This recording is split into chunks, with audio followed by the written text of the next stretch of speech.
Thank you. This is not for the first time. I read something in Tamil in my address to the United Nations. इसका हिंदी अनुवाद इस प्रकार है, 30 कोटि, उस समय देश की आबादी 30 करोड़ थी। 30 कोटि मुखमंडल वाली है मेरी मां, एक है उसकी काया और आत्मा। भाषाएं वो 18 बोलती है, किंतु एक है उसका चिंतन।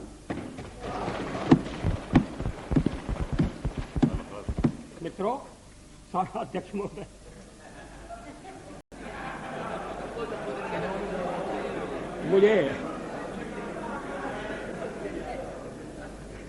मुझ पर आरोप लगाया गया है और यह आरोप मेरे हृदय में घाव कर गया है। आरोप यह है कि मुझे सत्ता का लोभ हो गया है और मैंने पिछले 10 दिन में जो कुछ किया है वो सत्ता के लोभ के कारण किया है। अभी थोड़ी देर पहले मैंने उल्लेख किया कि मैं 40 साल से सदन का सदस्य हूं।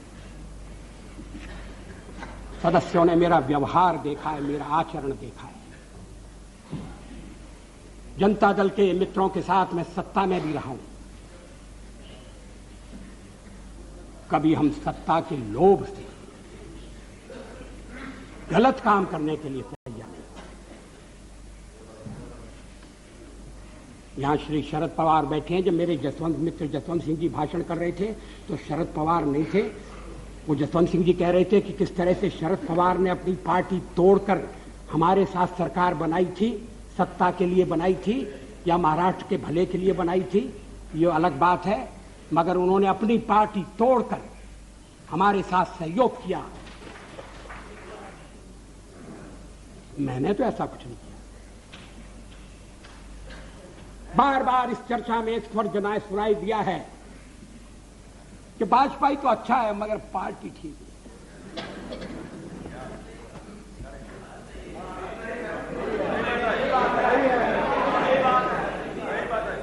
अच्छा, तो अच्छे वाजपेयी का आप क्या करने का इरादा रखते हैं?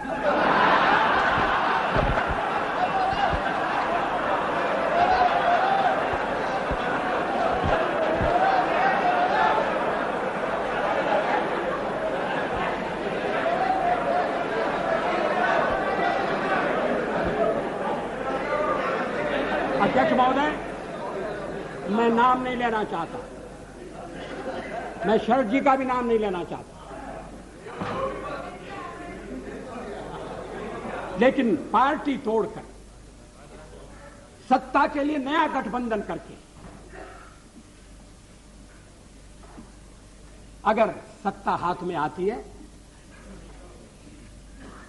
तो मैं ऐसी सत्ता को चिमटे से भी छूना पसंद नहीं करता।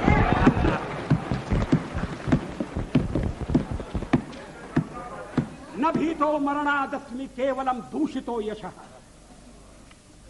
भगवान राम ने कहा था, मैं मृत्यु से नहीं डरता, अगर डरता हूं तो बदनामी से डरता हूं, लोकापवाद से डरता हूं। 40 साल का मेरा राजनीतिक जीवन खुली किताब है, लेकिन जनता ने जब भारतीय जनता पार्टी को सबसे बड़े दल के रूप में समर्थन दिया तो क्या जनता की अवज्ञा होनी चाहिए? जब राष्ट्रपति ने मुझे बुलाया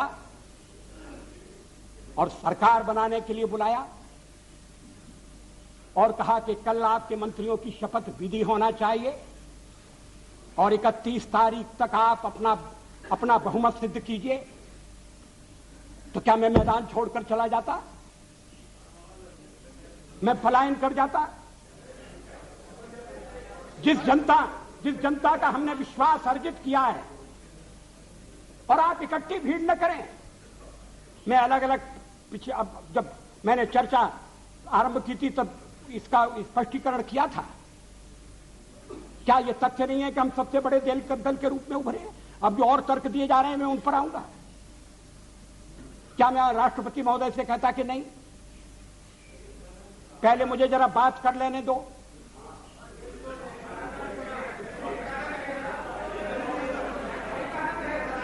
जब वो कह रहे हैं कि कल शपथ विधि होगी और मुझे समय दे रहे हैं 31 तारीख तक का, तो मैंने कहा कि 31 तारीख के जो समय दिया जा रहा है उसका मैं सदुपयोग करूंगा, अन्य दलों से चर्चा करूंगा, उनका समर्थन प्राप्त करने का प्रयास करूंगा, एक कॉमन प्रोग्राम के आधार पर हम आगे बढ़ सकें, इस तरह का वातावरण बनाने की कोशिश करूंगा। इसमें क्या आपत्ति की बात है? इसमें कौन सा सत्ता का लोभ है?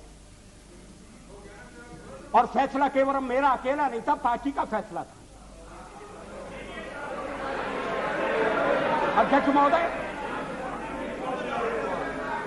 आखिर जब एक बार 31 तारीख शक्ति परीक्षण के लिए तय हो गई, और शक्ति परीक्षण पार्लियामेंट में ही हो सकता है, राष्ट्रपति भवन में या राजभवन में हो, ये तो इसका तो हमने कभी प्रतिपादन नहीं किया, तो सदन की बैठक बुलाना जरूरी था। सदन की बैठक में राष्ट्रपति का अभिभाषण जरूरी था। हम तो कोई और भी काम रख सकते थे, कम से कम राष्ट्रपति को उनके अभिभाषण के लिए धन्यवाद देने का काम तो रख ही सकते थे। लेकिन ऐसा आपने ऐसा नहीं होने दिया, और मैंने भी संदेह पैदा हो इसलिए इस बात पर जोर नहीं दिया। जल्दी से जल्दी पहला अवसर, और इसलिए 27 तारीख और 28 को आज फैसला होने जा रहा है। हम बल दे सकते थे कि नहीं, हमें 31 तक का समय दिया गया है, हम कुर्सी पर बैठे रहेंगे। अध्यक्ष महोदय, कमर के नीचे वार नहीं होना चाहिए, नियत पर शक नहीं होना चाहिए। मैंने ये खेल नहीं किया है, मैं आगे भी नहीं करूंगा। लोकतंत्र एक व्यवस्था है। अब कहा, अब गिनाया जा रहा है आपको कितने % वोट मिले। हमने जो वेस्टमिनिस्टर की पद्धति अपनाई है उसमें वोट नहीं गिने जाते हैं, प्रतिशत नहीं देखा जाता है, उसमें सीटें देखी जाती हैं। दोनों काम साथ नहीं हो सकते। ये कोई लिस्ट पद्धति वाला प्रोपोर्शनल रिप्रेजेंटेशन नहीं है। और मैं इस पद्धति के दोषों को पहले से इंगित करता रहा हूं। कभी कभी ऐसा हो सकता है कि जिस दल को देश में बहुमत न हो, वो दल अधिक सीटें लेने में सफल हो जाए। कभी कभी ऐसा भी हो सकता है कि वोट ज्यादा हो और सीटें कम हो। 1% वोट के अंतर से केरल में संयुक्त सरकार बनी, एक सरकार हट गई, 1% वोट का फर्क था। अब ये जो सीटों का अंतर है इसको मानकर चलना पड़ेगा। अब इस समय आपके वोट कितने, तो फिर मैं गिनाता हूं आपके अलग अलग वोट कितने, और वो गिनती आपके लिए घाटे की गिनती होगी। लेकिन आप कह रहे हैं कि नहीं, हम तो इकट्ठे हो रहे हैं। किस लिए इकट्ठे हो रहे हैं? क्या देश में स्थिर सरकार देने के लिए इकट्ठे हो रहे हैं? जवाबदेह सरकार देने के लिए इकट्ठे हो रहे हैं? मैं फिर उसको दोहराना नहीं चाहता, आपका अभी तक कार्यक्रम नहीं बना है।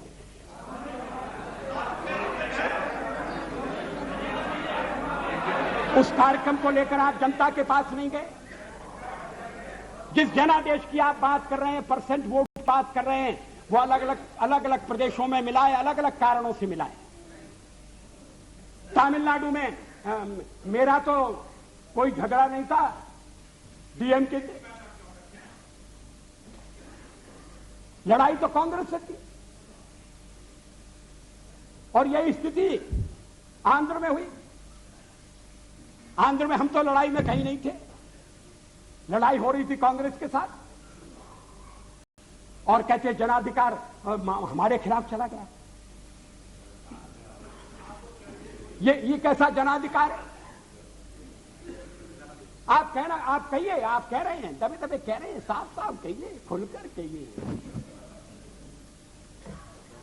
कि हम किसी भी कीमत पर आपको सत्ता में नहीं आने देंगे। ये भाषा ठीक नहीं है। इस भाषा के पीछे जो भावना है वो और भी गलत है।